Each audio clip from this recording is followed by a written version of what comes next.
Está bueno a veces empezar por el hecho de que cuando uno suele pensar en un artefacto de sol se le viene a la mente un reloj solar, ¿no? Que es lo más común. Pero lo que tenemos acá es un calendario que funciona con el sol y se llama la meridiana.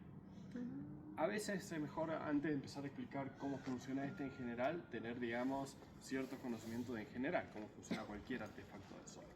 Cualquier artefacto de sol como mínimo tiene dos partes principales.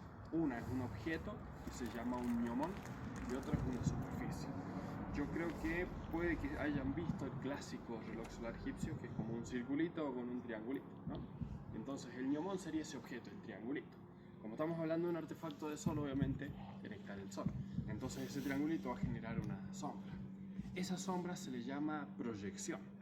La proyección puede ser la sombra en sí del gnomon, o si el gnomon tiene un orificio, una ranura, la proyección es la luz, digamos, que lo atraviesa. Entonces tenemos un gnomon que genera, debido a la luz del sol, una proyección, y esa proyección se proyecta en esa superficie. Entonces, ¿qué es lo importante? Cómo se mueve esa proyección en esa superficie. ¿Y por qué se mueve? Y por qué se mueve esa fuente de luz que sería el sol. ¿Y por qué se mueve el sol? Y en realidad podemos decir que el sol no se mueve o está relativamente quieto en el centro del sistema solar y lo que se mueve es la Tierra. Debido a la inercia nosotros no nos damos cuenta de los movimientos de la Tierra, pero nos hace parecer que se mueve el cielo. Entonces, debido a los movimientos terrestres, hay movimientos solares, por ejemplo, aparentes, es decir, parece que se mueve el sol.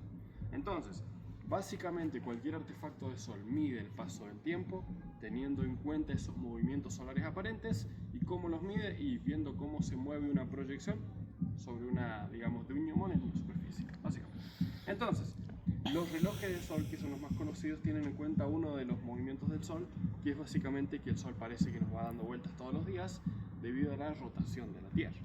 A la Tierra la atraviesa, imaginariamente hablando, una línea de equilibrio que sería el eje de rotación de la Tierra, que es un palito como que está más o menos así. Entonces la Tierra rota en este sentido para acá y por eso nos parece que todo el cielo se mueve en el sentido opuesto. Entonces, un reloj de sol lo que hace es, de cierta manera, tener en cuenta ese movimiento solar que el sol nos parece que nos da vueltas y como que lo divide en cierta cantidad de partes y ve cuántas de esas partes del cielo ha recorrido el sol. Un reloj de sol, en principio, entonces, no tiene por qué marcar la hora nuestra, que están en nuestros relojes, que se llama la hora civil. Un reloj de sol marca lo que se llama la hora solar, que es, como le decía, ver cuántos pedazos de cielo ha recorrido el sol. Por ejemplo, si yo imaginariamente ahora divido el cielo en 10 partes iguales, ¿no? Como gajos de mandarina, el sol ha recorrido quizás 8 de esas 10 partes, entonces serían las 8 en mi hora solar inventada, ¿no? Y ahí no necesariamente coincide con la hora que tenemos en los relojes, ¿no? Pero bueno, la cosa es que acá tenemos un calendario de sol. ¿Qué es lo que haría un calendario? Y bueno, lo mismo, medir el paso del tiempo, teniendo en cuenta un movimiento del sol, pero a lo largo del año. ¿Qué movimiento tiene la Tierra a lo largo del año? Es la traslación. Es un movimiento en el cual la Tierra se traslada alrededor del Sol, ¿no? Lo importante de esa traslación, supongo que mi celular es la Tierra, sabemos que estaba ese eje de rotación que hace que la Tierra dé vueltas, ¿no? Supongamos que la Tierra se traslada así, entonces ahí está la famosa inclinación del eje de rotación. ¿Qué es lo importante? Que conforme la Tierra se traslada, esta inclinación prácticamente no va a variar, se mantiene igual, ¿no? Así gira la Tierra y no digamos que se va moviendo esta inclinación del eje. ¿Qué genera eso? Que si nosotros estamos parados en diferentes partes de la Tierra, pongamos esto está ahí torcido, hay un señor parado acá, el arriba este señor va a ser para allá y vería el sol con cierto ángulo. Pero medio año después, es decir, media traslación después, el señor está de este lado y bueno, está de noche porque el sol estaría de este lado, hay que esperar mediodía, entonces el señor está parado acá. Su arriba ahora apunta para allá, entonces ve al sol a diferente ángulo.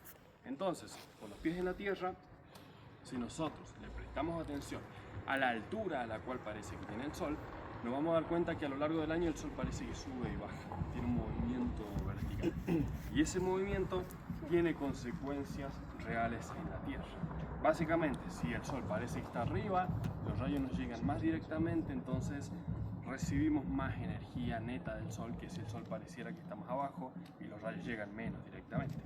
De hecho, si yo digo cómo se mueve en esos días el sol, es decir, cómo es la trayectoria que hace el sol, me voy a dar cuenta que cuando el sol parece que está más abajo, los amaneceres amaneceres y atardeceres son más hacia el norte, y cuando el sol está más arriba, los amaneceres y atardeceres son más hacia el sur. De hecho que cuando está más arriba el sol, para recorrer todo ese pedazo de cielo, el sol pasa más tiempo arriba del horizonte y menos debajo. Lo contrario, si el sol está abajo, poquito tiempo arriba y el resto del tiempo abajo. Que veamos o no el sol define lo que llamamos el día y la noche. Yo no estoy seguro si ustedes se han dado cuenta que a veces el sol está más arriba o más abajo, pero estoy seguro que sí se han dado cuenta que a veces duran más los días, a veces duran más las noches, ¿no? Es debido a esta variación. Entonces se suman dos cosas: que los rayos del sol nos lleguen más o menos directamente y que el sol esté más o menos tiempo sobre nosotros. Entonces la energía que recibimos del sol es muy diferente cuando el sol está más arriba que cuando el sol está más abajo. Entonces eso hace cambiar el clima de la zona. Y esos cambios climáticos, llamémoslo así, son cíclicos porque el sol siempre va a hacer el mismo movimiento. Va a subir hasta un máximo, baja hasta un mínimo y vuelve a ese máximo. Y así sucesivamente, una vez por año. Entonces, esas variaciones climáticas dependientes de la altura a la cual parece que tiene el sol en el cielo son las estaciones del año, ¿no? Entonces, el verano, el otoño, el invierno y la primavera son consecuencias de la energía que nos llega del sol debido a la altura que parece que está el sol. Bien, entonces, ¿qué es lo que muestra un calendario solar? Básicamente hay ciertos eventos importantes que serían cuando empiezan y terminan las estaciones. Entonces, ¿por qué eventos? Porque las estaciones son cuestiones entonces astronómicas. El inicio o fin de unas estaciones no son festividades que es una fecha que se elige, sino algo pasa y por eso empieza o termina tal o cual estación. Decíamos, el movimiento anual del sol es que el sol suba y baje. ¿Qué podemos considerar como puntos importantes de ese movimiento? Básicamente podemos decir que es cuando el sol está en la parte más alta, en la más baja y en el medio. Y eso da por ciclo, digamos, por esta vuelta que el sol sube y baja, 4 eventos principales. El primer evento, por ejemplo, puede ser cuando el sol está en la parte más alta. Después el sol empieza a bajar y llega a la mitad. Tenemos el segundo evento. El sol llega al mínimo, tercer evento y vuelve a subir y pasa de nuevo por la mitad. Cuarto evento y después ya empezó el ciclo de nuevo. Entonces, esos eventos se le llaman solsticios y equinoccios. Solsticio es cuando el sol está en la parte más alta o más baja y equinoccio es cuando el sol está en la mitad. Eso es cuando empiezan y terminan las estaciones. Entonces, ¿cómo aplicamos todo eso acá? Decíamos que cualquier artefacto del sol tenía esas dos partes, un ñomón y una superficie. Claramente la superficie es toda esta placa que tenemos acá, ¿no? El ñomón sería, digamos, esa arandelita que tenemos ahí. Lo que interesa es la circunferencia luminosa y genera esa proyección que se ve por ahí, ¿no? Entonces, como es un calendario, lo que tenemos que tener en cuenta si es la altura del sol o como consecuencia lo largo de esa zona. Entonces, ¿cómo lo aplicamos por esto? Por ejemplo, podemos decir, ¿cuándo empieza el verano? En general la respuesta puede ser el 21 de diciembre, pero en realidad el verano comienza cuando sucede cierto evento astronómico que se llama solsticio de verano. Solsticio viene de la frase sol quieto, quiere decir que el sol no se está moviendo, es decir, si el sol siempre se está moviendo para arriba y para abajo, ahí son los dos puntos cuando está quieto, cuando frena para volver a bajar o frena para volver a subir. Entonces, el solsticio de verano es cuando el sol está en la parte superior. Entonces, si el sol está lo más alto posible, la sombra va a ser lo más larga posible y la circunferencia luminosa ese día, cuando el sol haga la trayectoria aprox este-oeste, y va a pasar circunferencia por esta parábola que tenemos acá. Entonces, el calendario nos va a decir, empezó el verano. ¿Cuándo sucede ese evento en promedio? El 21 de diciembre. Puede que suceda el 20, algún año, por ejemplo.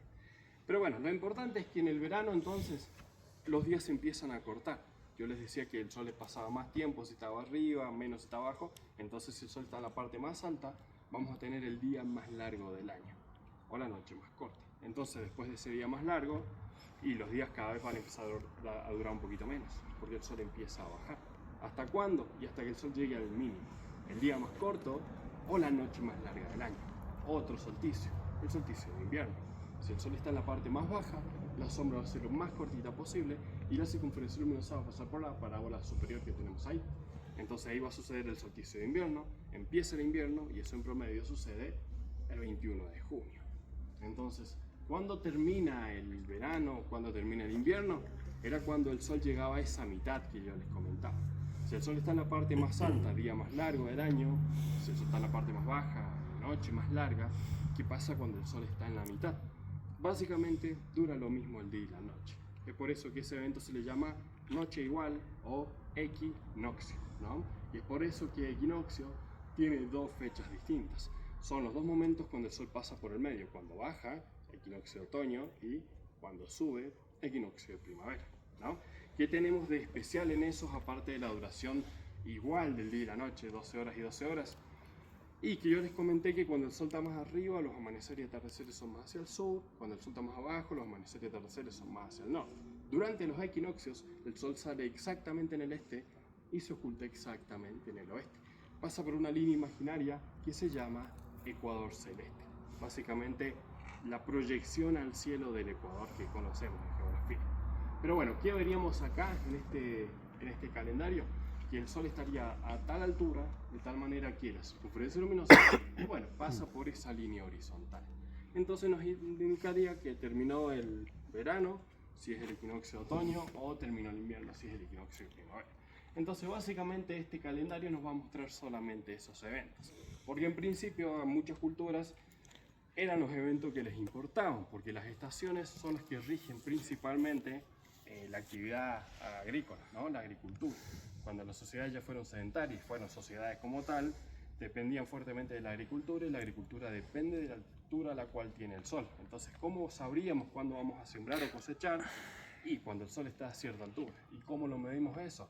Y según quizás lo largo o lo alto de diferentes sombras o diferentes proyecciones. Entonces así empezaron a surgir los calendarios de sol. Ahora actualmente estamos en mayo, es decir, estamos en otoño. Es decir, que el equinoccio ya pasó y vamos camino al solsticio de invierno. Entonces tiene sentido que la proyección esté ahí porque se está acercando cada vez más al solsticio de invierno. Entonces ahí lo vemos en funcionamiento. Y bueno, lo último sería esta línea vertical. Es como una suerte de reloj, entre comillas, dentro de este calendario. Básicamente marca un evento de la hora solar. Yo les decía que los relojes del sol marcan de cierta manera cuánto pedazo de cielo ha recorrido el sol. Hay un evento que se llama el mediodía solar. Básicamente cuando el sol recorre la mitad del cielo. Entonces, si ustedes se fijan, esto está justo debajo del ñuman. Ahora claramente el sol está del lado oeste del cielo y las sombras o proyecciones se ven para el lado este. Si el sol estuviera por allá, como estuvo en la mañana, las proyecciones se ven para este lado. Pero ¿qué pasaría si la circunferencia luminosa la vemos justo sobre esta línea? Me dice que el sol no está ni de este lado ni de este lado, está justo en la mitad, sin importar la época del año. A eso se le llama mediodía solar. Acá en Malargüe, si yo veo mi reloj, cuando sucede ese mediodía solar, es más o menos a las 13:45. Es decir, el mediodía solar, en Malargüe ocurre a las 13:45. Ese parámetro me puede servir para hacer relojes de sol y relacionarlos con la hora nuestra, con la hora civil. Y ya el último dato es que cualquier artefacto de sol, sea reloj, sea calendario, que funcione en tal o cual lugar, está diseñado para ese lugar. Porque todos estos movimientos que yo les estoy comentando son aparentes y principalmente dependen de qué parte de la Tierra yo me ubico. Es decir, principalmente dependen de la latitud del lugar. Este rango que yo les comento, este máximo, este mínimo, va a depender de la latitud en la que yo esté. Se va a ver más arriba, si estoy más en latitudes bajas, en el Caribe por ejemplo, o si me voy al otro hemisferio, este rango se va a ver del otro lado. Entonces, es por eso que hay diferentes estaciones o diferentes temperaturas a lo largo de las latitudes de la Tierra. Así que bueno, es más o menos lo que podemos comentar de este calendario. No sé si alguien tiene alguna duda, consulta, si se entendió más o menos. Fue muy largo capaz. ¿Las 13:45 es durante todo el año, siempre al mediodía? Es aproximadamente, como que varía un poquito. Pero es todo el año casi. Ajá, el promedio es 13:45 y hay como un más o menos varios minutos, ¿no? Pero todo el año igual. Exactamente, todo el año. Sí, bueno. ¿Otra consulta? ¿Estamos bien? Bien, veamos un reloj y ahí vamos para adelante.